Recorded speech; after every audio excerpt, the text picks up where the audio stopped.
Bonjour à tous, j'espère que vous allez bien, que vous passez une belle journée. Pour ma part, je suis extrêmement heureux puisqu'on se retrouve aujourd'hui pour une vidéo deck profile d'une personne que j'apprécie énormément. C'est un mate de team et c'est quelqu'un qui bosse énormément sur son deck depuis quelques mois. Il s'agit de Thibaut Pelko qui a réussi à faire top 32 au 275e YCS, le YCS de Lille qui a eu lieu il y a quelques jours. Il jouait encore une fois Melodious et après avoir déjà fait top 32 lors du championnat de France 2024, eh bien il récidive. Vous l'avez vu dans le titre, ça a dû attiser votre curiosité. Thib nous a sorti quelques tech cards dans ce deck Melodious. J'espère que ça va vous surprendre et que vous allez kiffer. Avant que la vidéo ne commence, je tiens quand même à m'excuser car cette vidéo elle a été tournée directement à la suite de son top 32, donc vous allez entendre le brouhaha de la salle. Normalement ça ne devrait pas poser de problème, vous allez entendre suffisamment bien tout ce qu'il va avoir à vous expliquer sur la decklist. Ceci étant dit, si vous avez des questions à lui poser ou bien tout simplement que vous souhaitez le féliciter pour son résultat, n'hésitez pas à le faire directement en dessous dans la section commentaires et on essaiera d'y répondre le plus rapidement possible. Mais assez perdu de temps, on va se plonger directement dans le cœur de la vidéo. Encore une fois, un gros GG à Thibaut et je vous souhaite un excellent visionnage. Et bonjour à tous, on est aujourd'hui avec monsieur Thibaut Pelko qui vient de nous faire un top 32 encore une fois. Après le CDF, il a récidivé. Quel deck tu nous jouais? Comme au CDF les gars, Melodious encore. Hein. Melodious deck.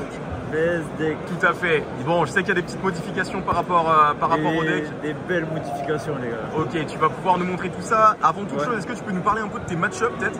Les match-ups que j'ai eu en vrai c'était le zoo un peu quand même. Je suis resté quand même sur de la méta où genre je prends un Relic Whitewood, un Centurion, un Chimera, j'ai joué 3 variantes Snake Eyes Fire King et Kashira, 3 Yubel, 2 Yubel, un Ritual Beast et un Tempai.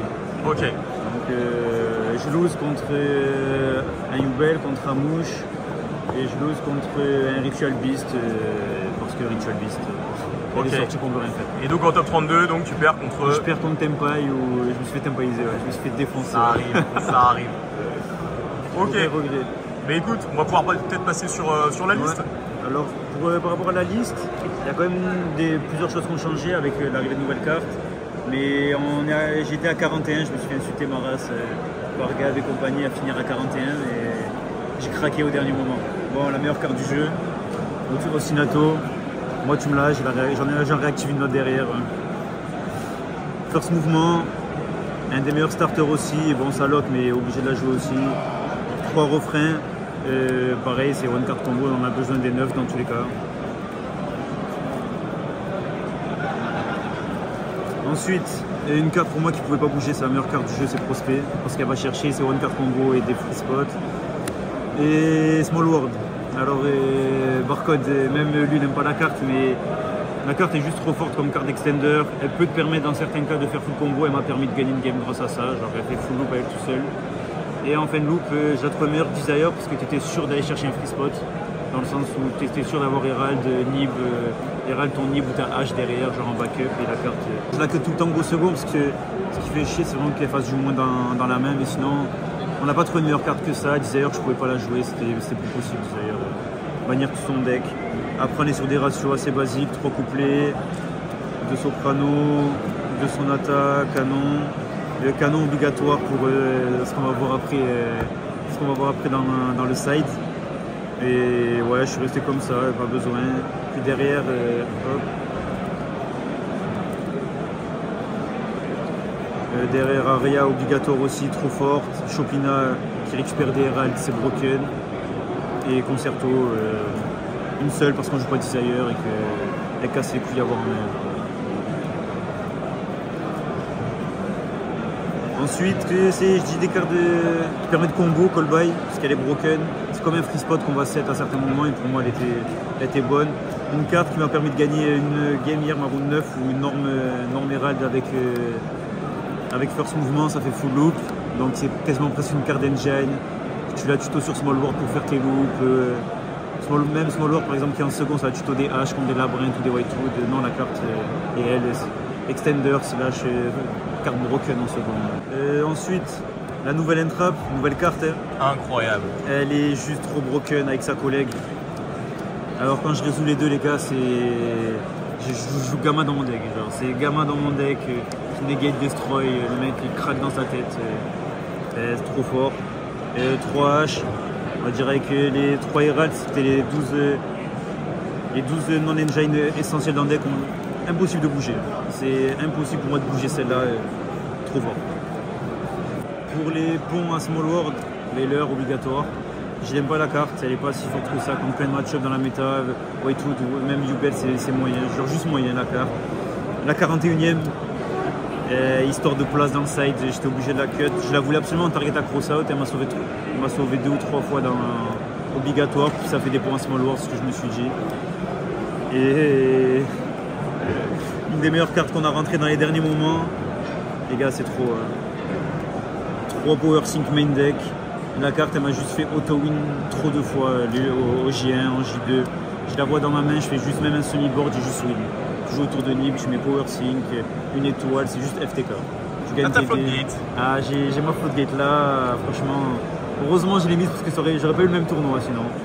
Et surtout en fait non, le vrai truc c'est que avec les 12 non-engine qu'on avait, sans compter Veiler et Nib, c'est qu'il n'y avait pas d'autres free spots trop forts et que je voulais avantager mon go first, que mettre des cartes de seconde qui sont moyennes dans mon deck. Comme ça, quand j'allais first et que je voyais cette carte, je savais que j'avais win et ça bat les board breakers. Et les board breakers nous font trop mal, donc les power sync trop fortes. Franchement, je pense qu'elle est imbougeable dans le deck. Je pense que tu joues contre un mec qui joue Melodius avec power sync dans son deck, main deck. Je pense que tu es terrorisé si c'est une carte. La carte est trop forte. Ok, impeccable. Donc du coup, 41, ouais, 41 main deck. L'extra, et bon, basique, Babushka, pour jouer autour de shifter, ou même, je n'ai pas fait du tournoi Babushka en endboard, mais obligatoire pour shifter. Donc tu partais pas forcément sur la loupe qui était Baka, Babushka. Ouais, avec Osinato, j'ai jamais fait. Genre. Ok. Soit j'ai pris des entraps, soit il y avait d'autres choses à faire à chaque fois. D'accord. Et Mandatory. Obligé, elle m'a fait win des games aussi, elle, franchement c'est cool. Juste des fois on peut pas les faire avec Dominus, mais c'est pas grave, ouais. C'est pas la fin du monde. Et Moon, obligatoire, je l'ai pas sorti une seule fois, mais petit Ryan, il perd parce qu'il ne joue pas justement ce golemon. Ouais, c'est le problème, c'est ce qu'on disait juste avant, c'est que c'est une carte, quand tu dois pas l'utiliser tant mieux, mais si tu dois l'utiliser, ouais, t'as besoin de l'avoir dans l'extra deck. Genre péter le fit tempo, péter des pain quand t'es en second, c'est juste gratuit, t'en as besoin. Pour les skill rain, des bails bizarres comme ça. Ensuite, ça c'est les cartes basiques, j'en joue qu'une, jamais eu besoin de faire une deuxième. Je la recycle de moi-même, y a pas de souci. Pour battre Tempai obligatoire, elle me fait win round 11, trop forte, elle est toute seule, elle fait win. Basique pareil, 1, 2, 3 batchas. J'ai failli en jouer 2, parce qu'on a des problèmes avec des cartes qu'on va jouer dans le side, que vous allez voir après, mais 3 c'est obligatoire. C'est pour ça que je suis passé à 41, parce que le Nib qui était dans le side est passé dans le main, et batcha est obligatoire à 3, elle m'a fait win plein de fois. Et ça, la dernière, NTS, c'est parce qu'il y a Slayer dans le side, et ouais, du coup, évidemment. Jamais dans le main. Ok, du coup 15 cartes d'extra deck et le side est là, on arrive aux sucreries là tu vas pouvoir mettre un titre de fou. Hein. Là tu vas nous montrer des choses qui n'ont encore jamais été aperçues. Qu'est-ce que tu nous as coupé? Vas-y, montre-nous. Bon, alors tout là ça. déjà c'est le go second contre Choubel, je rentre 8 cartes. Et Yubel que j'ai joué que j'allais en go second, où je perds contre Amou, je perds sur Barrière Gym. Mais sinon le board je l'avais passé quasiment. C'est juste qu'une Barrière Gym et qu'il avait une entrap derrière, je pouvais rien faire. 2 rouleurs.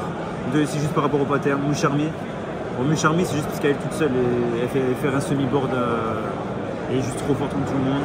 C'est la meilleure carte contre Choubel, les gars. Slayer. Avec la NTS en plus à côté. Slayer, c'est trop fort. Ça, c'est une carte qui est vraiment extrêmement intéressante parce qu'on se posait la question justement de savoir comment battre Yubel go second. C'est la question qu'on se pose dans beaucoup de decks. Ouais. Toi, tu me disais que la carte avait été vraiment broken en go second. Moi, j'ai joué comme des 2 Yubel que je joue. J'ai activé ça contre Amouche, contre l'autre, genre le board explose. Genre ça gère 2 cartes dans tous les cas. Si le mec time mal ou tu veux faire des irrés, tu fais que du plus tout le temps. Dans tous les cas, elle bat 2 cartes en fait. C'est ça qui est trop fort avec la carte. Et elle, parce que notre deck a trop peur de César. Ok, ouais.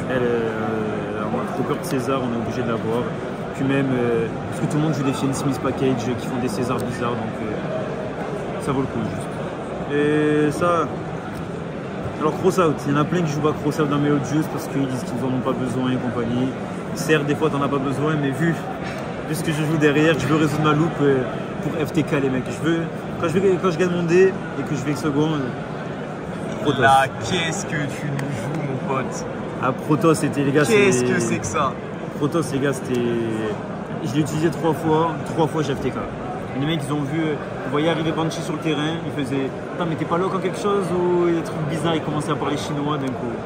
Et tu mets ta Banshee, tu fais ton Protoss Dark, tu peux faire Dark, Feu, Light, tu fais FTK tous les decks du jeu. Un des Runic White Wood que je joue, je fais Protoss Light avec Aria sur le terrain et Étoile, c'était fini pour lui. Ouais, donc une vraie dinguerie. Au final, ce Protoss. En fait, en plus, l'idée de Protoss, c'est que les mecs qui en jouent savent que Melodious prend les droplets Dark Crawler, on le prend de fou malade. Et avoir ça, le mec, vas-y, garde tes droplets, tes Kashira et compagnie, je te Protoss Dark, Protoss Feu, faut que tu ranges ton deck. Tu mèneras pas Protoss. Tu mèneras pas Protoss, puis c'est dans l'idée pareil de elle où qui est dans le main, tu bats les power cards avec ça aussi. Donc je trouve ça meilleur qu'une entrap, surtout quand tu belle qui joue au travers trop facilement. Donc voilà la carte les gars, et tous les Melodious là ça y est là c'est bon, là tu les... Faut lâcher Ritual Beast, si vous jouez Protoss, 15 entraves dans votre deck et c'est fini. C'est juste un meilleur deck en fait, c'est un meilleur deck Protoss. Ah là j'ai une sur-engine les gars là j'ai la sur-engine complète. Donc voilà. Bon, déçu de sortir en top 32. Ouais. Mais bon, je me suis fait tempaiser, je pouvais rien faire. Après, encore une fois, tu vois, c'est ce que je te disais. Alors, chaque fois que tu arrives, chaque fois tu top, Melodious c'est ton deck, tu régales. Même si tu sors Melodious, j'étais heureux. Top. Après le CDF où je sors en 32 avec Melodious aussi, là je ressors en 32, mais j'ai eu méchant sleeve, le tapis il est incroyable aussi. Et magnifique, voilà. Magnifique. Est-ce que tu as des shout-outs? Les shout-outs. Les shout-outs à la team de Marseille, déjà tous ceux avec qui je suis à Marseille et tout, avec qui on a bu de deck un peu irréfléchi. Dono, Barcode, parce qu'on a. Bon, Barcode il s'est esquivé, il est parti sur Runic Whitewood, il s'est fait tabasser, il a pas eu de chance. Et oui, j'ai choisi le mauvais deck, j'ai choisi le mauvais deck, il m'a pas écouté. Et merci Gab, Tristan, toute la royalty en général, pour cette carte-là. Merci à tous, de toute façon. Le deck est trop kiffant à jouer, genre franchement. Les gens s'y attendent pas et je pense que c'est vraiment l'un des meilleurs. Il fait partie des très bons decks qui existent. Et voilà, franchement c'était cool à Lille. J'ai beaucoup de français, mais sinon ça allait. Dernier tournoi avant Fuvaros. Après là tu prends les petites vacances peut-être, non? Moi là avec mes études là c'est fini là. Là Yu-Gi-Oh! Je pourrais même pas faire le CDF, on me revoit plus l'année. Je pourrais dire j'ai top, moi j'ai top. Exactement. Voilà. Bah écoute, en vrai ça fait plaisir, tu régales. Bon courage pour ton année, merci beaucoup pour cette deck profile. Et encore une fois t'es le crack. Le crack. De top avec Melodious, je suis Melodious player.